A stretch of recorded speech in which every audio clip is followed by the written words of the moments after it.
అయోధ్య శ్రీరాముల వారు జన్మించిన పుణ్యస్థలం. అయోధ్య అనే మహానగరాన్ని దశరథ మహారాజు పాలించేవాడు.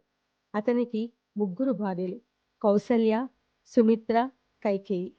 అయినప్పటికీ చాలా సంవత్సరాలు గడిచినా వారికి సంతానం కలగలేదు. ఇది దశరథునికి చాలా బాధ కలిగించింది. ఒకరోజు తనకు సంతానం కలగాలని సంకల్పించి మహర్షి వశిష్ఠుడు సూచనతో పుత్ర కామేష్టి యాగం నిర్వహించాడు. ఆ యాగం అనంతరం అగ్నిదేవుడు ప్రత్యక్షమై ఒక పవిత్రమైన పాయసం ఇచ్చాడు. దశరథుడు ఆ పాయసాన్ని తన భార్యలకు పంచిపెట్టాడు.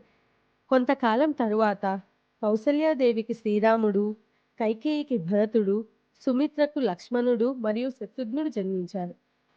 శ్రీరాముడు జన్మించిన రోజు చైత్ర శుద్ధ నవమి. దీనినే మనం శ్రీరామ నవమిగా జరుపుకుంటాం. శ్రీరాముడు విష్ణుమూర్తి అవతారంగా భావించబడతాడు. ఆయన జన్మ సమయంలో అయోధ్య అంతా ఆనందంతో నిండిపోయింది. దేవతలు పుష్పవర్షం కురిపించారని పురాణాలు చెప్తాయి. రాజ్యంలో ప్రతి ఒక్కరూ ఉత్సవాలు జరుపుకున్నారు. శ్రీరాముడు చిన్నప్పటి నుండే ధర్మపరుడు, వినయశీలుడు, పరాక్రమశాలి. ఆయన జీవితం మొత్తం ధర్మానికి ప్రతీకగా నిలిచింది. శ్రీరామచంద్రమూర్తికి జై.